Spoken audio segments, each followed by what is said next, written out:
A paz do Senhor Jesus Cristo. Glória a Deus pela sua vida, amados irmãos. Vamos continuar com o tema que nós temos meditado, a série Teologia. Hoje, a parte 6, Teologia Teocêntrica. Em Lucas capítulo 9, versículo 23 e 24, diz: E dizia a todos, Jesus dizia, se alguém quer vir após mim, negue-se a si mesmo. Tome a sua cruz a cada dia e siga-me. Porque qualquer que quiser salvar a sua vida, perdê-la-á. Mas a que, por amor de mim, perder a sua vida, a salvará. Vemos que o Senhor nos salva com um chamado. Quando uma pessoa tem a presença do Espírito Santo em seu coração, ela compreende que foi salva do pecado para Deus, que pertence a Deus, que foi comprada pelo sangue de Jesus e que a sua vida agora, neste novo relacionamento com o Senhor, tem um propósito. Deus quer se revelar a ela e sará-la. O homem perdeu a comunhão com Deus, por isto vive debaixo de medo, ansiedade, sentimentos carnais, escravidão. E somente através da comunhão diária com o Senhor, colocando isso como principal em primeiro lugar, poderá sarar e retirar esses traumas. O que vemos sem dúvida é que se uma geração de crentes mimados que desistem da comunhão por qualquer coisa, tem ídolos no coração, e quando esses ídolos são tocados, não há renúncia. Veja que Jesus disse, se alguém quer vir após mim, renuncie tudo aquilo que é da carne. Mas a pessoa coloca o Senhor em segundo plano e está ali dentro de um sistema religioso farisaico, onde a pessoa está ali apenas para tentar reverter os efeitos da queda e não para realmente estabelecer aquilo para o qual Deus salvou. Ah, que maravilha, amados irmãos, quando nós vemos o irmão, uma irmã que tem a revelação, que a quem foi revelado esse evangelho e entende o chamado do Senhor. Nós fomos salvos para sermos santos. Nós fomos salvos para termos um relacionamento cada vez mais profundo com Deus. Muitas pessoas vão para os extremos. Que Deus nos ajude sempre, com a ajuda da graça, estarmos na moderação. Que de 2 Timóteo, capítulo 1, versículo 7, que Deus nos deu o espírito de moderação. A Bíblia diz também em Efésios 2,10 que Deus nos salvou para as boas obras. Queridos, amados irmãos, que eu e você possamos compreender o que é a teologia teocêntrica. Muitas pessoas chamam de santificação uma forçação de barra. Colocam as pessoas debaixo da lei e começam a cobrar comportamento. Não pode isso, não pode aquilo, porque isso é pecado, que você tem que parar com isso. Isso, na verdade, não tem nada a ver com o Novo Testamento. Não tem nada a ver com santificação. Mas é um sistema farisaico onde as pessoas são cobradas no seu comportamento na carne. Não são geradas pelo Espírito, não são gerados pela graça, mas são cobrados no comportamento de uma forma como se estivesse ainda no Antigo Testamento. Sabemos que a lei e os profetas duraram até João Batista. Depois disso, os homens tomam pela força do Espírito, ganham agora essa batalha espiritual com auxílio do Espírito Santo e ganham essa nova vida através da fé. O bom combate da fé é esta batalha onde somos santificados pelo trabalhar do Senhor. Se o Filho vos libertar, verdadeiramente sereis livres. Mas existe uma santificação forçada que nem é santificação. São apenas regrinhas, são apenas coisas que os homens criam, doutrinas de homens, para tentar ganhar o favor de Deus e merecer o favor de Deus. Rigor ascético, consagração forçada. E a pessoa começa a ler e tentar parar com aquilo, mas ela está fazendo isso na base do medo e na base de tentar agradar a Deus, porque está parando com aquilo. Então, acaba se justificando pelas obras. É uma loucura voltar para o Antigo Testamento, a Antiga Aliança, sabendo que a Nova tem superiores promessas e temos aqui uma comunhão com o Senhor tão maravilhosa que não era possível no Antigo. O Senhor vem até nós e propõe nos libertar, nos restaurar de dentro para fora, através de um relacionamento diário pela graça. E, como eu falei, uma das extremidades dessa falsa teologia que os homens estão impondo sobre outros, a pessoa entra numa religião aí o pastor começa a controlar a vida da pessoa e dizer para ela o que ela tem que fazer, o que ela não tem que fazer, parar com isso, fazer aquilo, mas não pela graça, não como algo que vai nascendo no coração da pessoa, de dentro para fora, gerando querer efetuar, mas com proibições. E a pessoa começa a seguir essas regras na tentativa de, aí sim, alcançar o favor de Deus, a graça de Deus. Esse é um extremo. E o outro extremo é, uma vez salvo, sempre salvo. Só porque você frequenta um clube religioso, não precisa largar o mundanismo, a carnalidade, o pecado. Não me importa o que você faz com o seu corpo. Deus já perdoou todos os seus pecados, não precisa nem pedir perdão. Você pode brincar com o pecado, você pode viver uma vida completamente descomprometida. Apenas vá no culto ou para buscar uma bênção ou para trabalhar lá nas atividades ali pagas e está tudo bem. Isto é um outro extremo. São anticaminhos, becos sem saída, mas com certeza Deus ainda tem o seu remanescente fiel. Deus ainda tem a sua teologia teocêntrica, aonde Deus ele é buscado principalmente pelo que ele é, não só pelo que ele dá ou pode fazer. Sem dúvida ele faz e dá, mas temos que ter uma prioridade. Como a Bíblia diz, buscai, pois, o reino de Deus e a sua justiça, e essas coisas serão acrescentadas. É bonito ver, amados, esse acrescentado enquanto a pessoa não desiste de buscar o reino de Deus e a sua justiça. Às vezes passando por aflições, às vezes passando por perseguições ou batalhas com a sua carne. E essa pessoa não desiste. Essa pessoa não é um crente mimado, porque ela coloca a comunhão com o Senhor até o fim como principal. Essa pessoa não está indo no culto por resultado, ou porque gosta do pastor, porque a música é legal, porque o ambiente lá tem umas amizades boas. Não.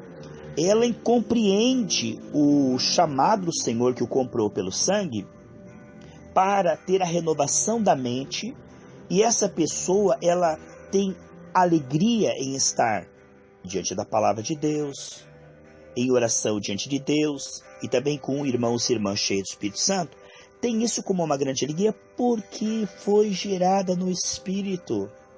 Amados, que Deus possa fazer isso na minha vida e na sua vida cada vez mais. Que não sejamos marionetes de homens.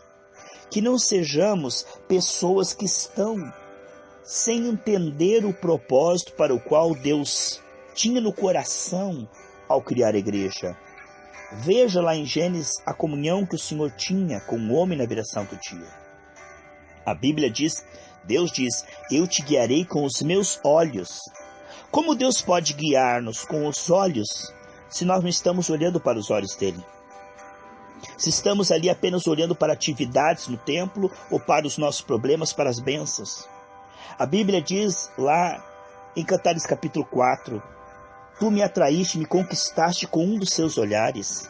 No livro de Cantares capítulo 1, versículo 1, capítulo 1, versículo 3 em diante diz, atrai-nos e correremos após ti. Vemos então que graça quer dizer charme. O noivo conquistando a noiva e por amor a noiva andando com o noivo.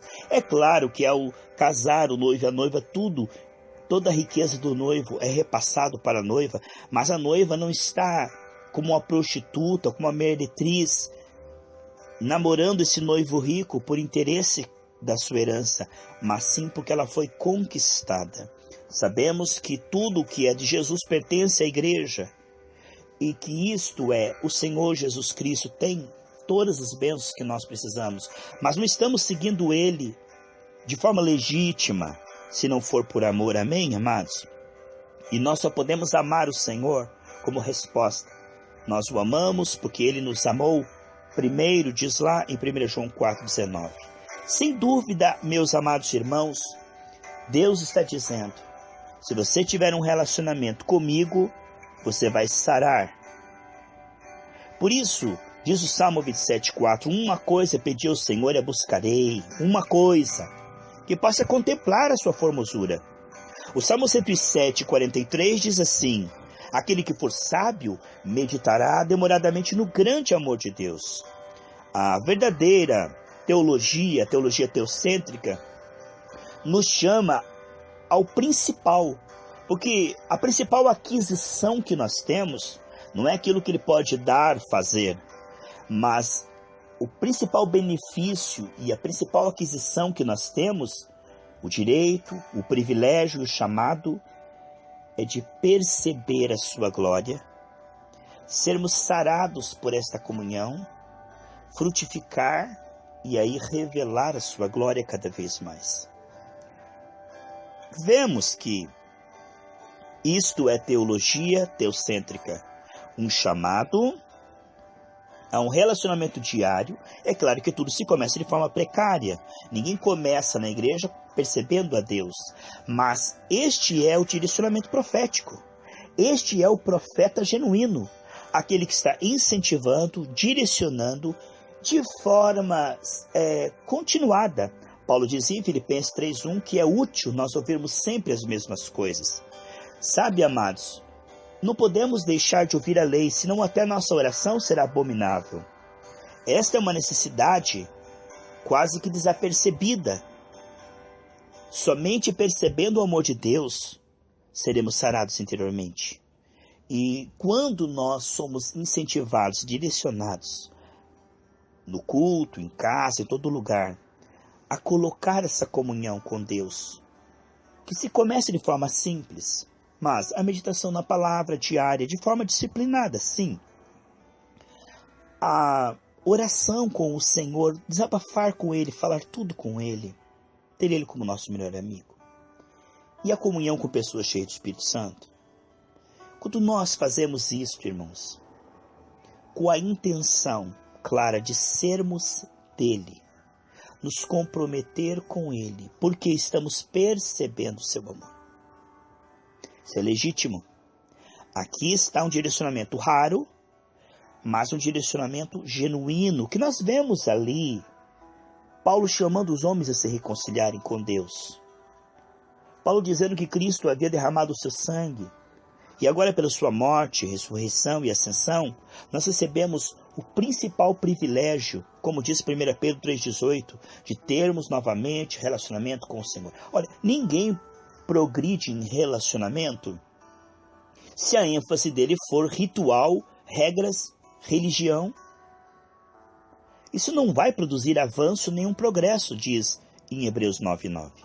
Mas quando, amados, ô bem-aventurado, você que está numa cidade aí, você que está num bairro, valorize, ore, interceda pelo seu pastor. Se ele coloca as coisas espirituais, coloca a tua alma, coloca a tua comunhão com o Senhor, coloca a santificação, a frutificação, o bom testemunho. Se ele está realmente gerando um povo santo ao Senhor pela graça. Isto é uma mensagem totalmente fora de moda, não é, meus irmãos? Isso é tão raro. Hoje os pastores incentivam a avareza através do comércio gospel. Hoje os pastores incentivam a permanecer no mundanismo e no pecado e apenas levar o seu dinheiro. Amados, o que vemos é uma crise teológica das mais graves. O Senhor Jesus disse que antes da sua vinda haveria uma apostasia, que o amor de quase todos se esfriaria. Ele disse que o amor de quase todos se esfriaria e que haveria muitos falsos profetas. Ele diz em 1 João 4,1, provai os espíritos. Não ouça tudo quanto é mensagem sem comparar com a Bíblia e com o Espírito Santo para ver se realmente aquilo é Deus falando. Em Tiago capítulo 3 diz: muito de vocês não sejam mestres, porque receberão maior rigor. Quantas pessoas estão falando com tanta ousadia aquilo que aprenderam mentalmente, humanamente, de uma religião manufaturada, comercial. Mas eu creio que existe um remanescente. Pessoas que gemem pela restauração da comunhão com Deus, mesmo passando por aflições, perseguições, por este mundo. Irmãos, somos peregrinos e forasteiros, é como um vale de lágrimas. Temos paz sim, temos alegria sim, mas ainda não é um céu. Paulo disse: muito melhor estar com o Senhor. Enquanto estamos aqui, gememos. Muitas vezes passando lutas contra a nossa carne, com familiares que não se converteram, passando lutas, batalhas financeiras, na saúde. É claro que temos promessa de vitória, mas esta batalha nos faz sofrer. Ainda não chegamos lá, estamos no meio de uma batalha, e batalha é sofrimento, mas temos a paz, o consolo, a graça e a certeza de que Deus nos guiará em triunfo sempre. E vemos, sem dúvida, Romanos 8 diz que mesmo nós que temos as primícias do Espírito, gememos por um corpo glorificado. Então, nós estamos aqui neste mundo, e quantas vezes a tentação é essa? Jesus disse: aquele que buscar salvar a sua vida é viver na carne, salvar apenas os seus interesses, tirar aquilo que é secundário, amados, e colocar no centro. Antropocêntrico. Tirar aquilo que é apenas resultado, aquilo que é apenas consequência, e colocar no centro do culto, no alvo do culto, no direcionamento do culto. Isso é idolatria. Porque no momento que eu coloco essas necessidades secundárias em primeiro lugar, Deus passa para o segundo lugar. A Bíblia diz que aquele que deixa de ouvir a lei até a sua palavra, até a oração, é abominável. Porque o direcionamento já não é mais. A prioridade já não é mais a mesma que está no coração de Deus. Deus nos salvou para nos atrair a Ele e nos sarar através da revelação do seu amor. E o culto é essa atmosfera, aonde nós nos tornamos propícios, porque, amados, se a fé é a certeza do que se espera, é muito importante entender que quando esperamos a coisa errada, quando a nossa perspectiva está errada, quando a nossa expectativa está errada, tudo mais está errado. Ou seja, a fé é a expectativa correta. Não adianta ter fé se você não está esperando algo que Deus tem no coração. Você não vai crescer naquilo.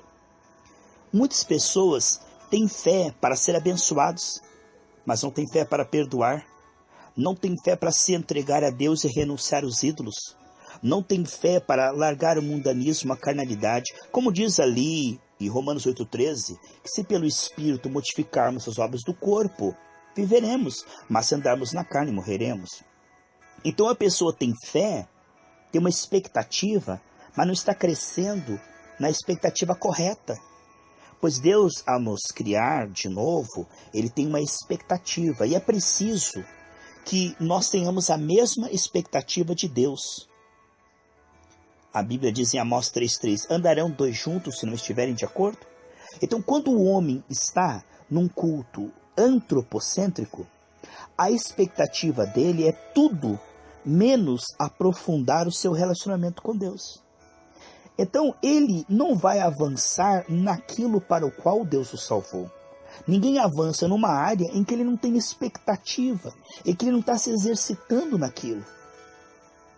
Uma vez, numa vigília, eu falei, irmãos, nós temos que conhecer mais a Deus. A Bíblia diz, conheçamos e prossigamos em conhecer ao Senhor em níveis cada vez mais profundos. Aí o irmão falou assim, não precisa não, Deus já se revelou, agora o negócio é evangelizar. Deus já se deu a conhecer quando morreu na cruz. Irmãos, conhecer sobre o Calvário não quer dizer que temos toda a revelação. Existe nível de revelação e de comunhão com o Senhor que é um caminho É uma crescente. Mas a pessoa parte do pressuposto: eu já amo a Deus, eu já conheço a Deus, agora eu só tenho que trabalhar para Deus e buscar minhas bênçãos. Elas se convertem às bênçãos, ou se convertem a cargos, mas não se convertem ao Senhor em níveis cada vez mais profundos. Não há progresso naquilo em que eu não estou investindo todo o meu ser, todas as minhas energias. Todo mundo está direcionando a sua vida espiritual para algum lugar. Há uma motivação por trás de todo mundo que vai para a igreja. E muitos poucos, irmãos, muitos poucos estão compreendendo realmente o propósito de Deus. Pois como é que eu vou crescer no meu relacionamento com o Senhor? Se eu digo uma vez salvo, sempre salvo, não importa o que eu faço com o meu corpo, não importa os meus pecados, Deus é amor, não me julgue, estou debaixo da graça, não importa, o que eu quero é minha bênção, o que eu quero é meu cargo, se não me der o microfone eu vou procurar outra igreja que me dê ibope, porque o meu dízimo é grande. Irmãos, isso é Babel, isso é Babilônia. Isso é o sistema farisaico. Isso não tem nada a ver com amor, relacionamento com Deus. É preciso compreender que é natural que o homem caído chegue no culto porque ele quer uma bênção. É natural que ele vá no culto porque ele quer uma solução para o seu problema. Todos os homens buscam a Deus por causa das suas necessidades. Primeiramente, isto é natural. Ninguém vai na igreja dizer: eu quero conhecer a Deus. Claro que não. O homem nem sabe que precisa disso. Muitos cristãos e pastores não sabem isso. Como é que o visitante vai saber isso? Agora, cabe ao verdadeiro profeta, aqui está a teologia teocêntrica, redirecionar e explicar para a pessoa: ei, igreja é lugar de buscar o reino de Deus e sua justiça. Igreja não é lugar de buscar bênção. Mas esse sistema farisaico, além de incentivar essa busca da bênção, ainda colocam faixas e ainda mostram que isso é natural, distraindo a pessoa. E o que adianta ela ganhar o mundo inteiro e perder a sua alma? Não é a bênção que vai preencher o coração da pessoa, é a comunhão com o Senhor. A bênção é uma consequência. Consequência não pode ser alvo. Quando a consequência e o resultado passam a ser alvo, isso é idolatria, isso é sistema farisaico. O alvo sempre será o Senhor. É muito importante compreendermos que isso não é um mero detalhe. Eu sei que se você é ovelha, você entende o que eu estou falando, isso não é um mero detalhe. Isso é a diferença entre o céu e o inferno, entre a doutrina de Cristo e a doutrina de demônios. Para muitas pessoas dizem: isso é um mero detalhe. Não é, amados. Você não pode crescer servindo a Deus e a Mamon, ou uma coisa ou outra. Ou você vai colocar a sua comunhão com Deus, custe o que custar, em primeiro lugar, ou você vai procurar salvar a sua vida, ou seja, apenas tentar resolver os seus problemas e ficar estacionado na vida espiritual. Alguma coisa tem que ser primeiro lugar na sua vida. E quando nós compreendemos, amados, que Deus levante, irmãos, ceifeiros para a sua seara. A seara é grande, irmãos. Multidões se perdendo dentro e fora das igrejas. Mas que eu e você possamos ter da parte do Espírito essa revelação, essa nutrição, esse chamado original, essa teologia teocêntrica. Uma coisa pedi ao Senhor e a buscarei: que possa estar todos os dias na sua presença para contemplar a sua formosura e aprender no seu templo como conhecê-lo melhor, como adorá-lo, como servi-lo melhor, como vencer a carne e frutificar no Espírito, se comprometendo com a sua causa, com aquilo que está no seu coração, com os perdidos, para a glória do Senhor, segundo aquilo que eu já alcancei. E vemos sem dúvida que hoje temos uma safra de cristãos que ainda se escaparão, amados. Ainda escaparão no meio dessa Babel, dessa Babilônia. Temos uma safra de cristãos, em toda a era tem, que não se corrompe, que não deixam ser levados pelos lobos e falsos profetas, mas se conhece a voz do bom pastor. Eu creio que você faz parte dessa safra, de pessoas que vivem para Deus, não para a sua carne, não para o pecado, não para o mundanismo, não para a preguiça, mas pessoas que estão comprometidas com Deus por amor. Pessoas que foram ganhas, conquistadas pela graça e que hoje tenha o seu deleite no Senhor, na lei do Senhor. Quando eu digo lei do Senhor, não estou falando se colocar debaixo da lei a palavra de Deus, Novo Testamento. Que Deus me ajude e ajude a você a nunca colocarmos o Senhor em segundo plano, a nunca trocar o plano dele pelo da carne, pelo dos falsos profetas, que nós não sejamos arrastados pelo cântico da sereia, pelo atalho, pelo conselho dos ímpios, pela roda dos escarnecedores, mas que nós venhamos a ter essa revelação de que Deus quer ser conhecido. Ler a Bíblia não por um compromisso religioso, mas para conhecê-lo. Se revela a mim, Senhor. Ir no culto para, Senhor, se revela a mim. Eu quero ser sarado pela tua revelação. Fala comigo. Me ajude eu me entregar a níveis mais profundos. Me ajude eu renunciar ao pecado. Transforma a minha vida. Me ajude a me comprometer mais com o Senhor, com a sua causa. Eu quero te adorar pelo que o Senhor é, te agradecer pelo que o Senhor já fez. E nessa atmosfera de adoração, de gratidão, de entrega, ali o Senhor acrescenta as demais coisas de forma legítima. Porque um coração agarrado à bênção, o que adianta é ganhar o mundo inteiro e perder a sua alma. Mas um coração que ama o Senhor, a bênção não será nada senão para gratidão, para um bom testemunho. Pois a bênção não é para o nosso coração, a bênção é para usufruir e agradecer a Deus. O nosso coração não é para a bênção, o culto não é para a bênção. O nosso coração e o nosso culto é para o Senhor. Somente ao Senhor teu Deus adorarás e somente a Ele prestará culto. Nosso coração não é para coisas, nosso coração é para o Senhor. Todo. Que não haja ídolos. Quantas vezes a pessoa é um crente mimado que está no culto só procurando os seus interesses carnais, avarentos, mundanos, sensuais. E quando tocam no seu ídolo, e eles descobrem que precisa de alguma renúncia, a renúncia é zero. Eu estou aqui, mas a renúncia é zero. Não abro mão de nada por Jesus. E sabemos que para nos voltarmos a Jesus, precisamos romper com o nosso antigo marido, o mundanismo. Sabemos que antes nós éramos filhos do diabo. E agora, quando nos entregamos a Cristo, começamos um processo de purificação, aonde certas coisas precisam sair. Aquele que tem o Espírito entende isso.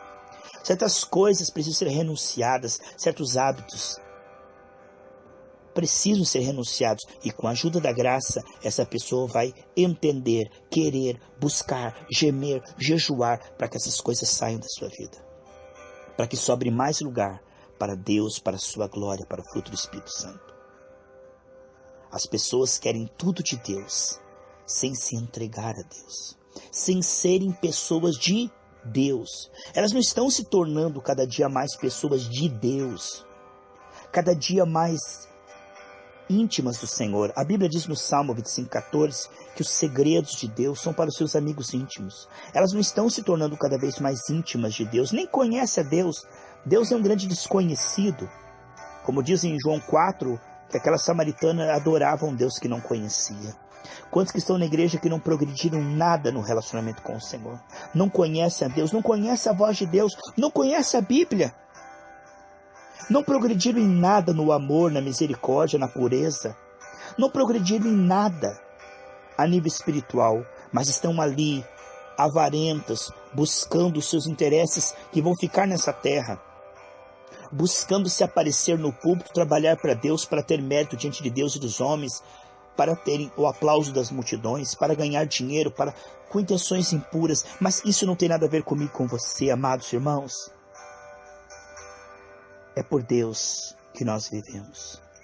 É para Deus, é com Deus. Porque dele, por ele e para ele são todas as coisas. Ao que está assentado sobre o trono e ao Cordeiro seja toda a glória, a honra, o domínio. Pois um dia estaremos diante dele. E ele não olha a aparência, mas ele sonda o coração.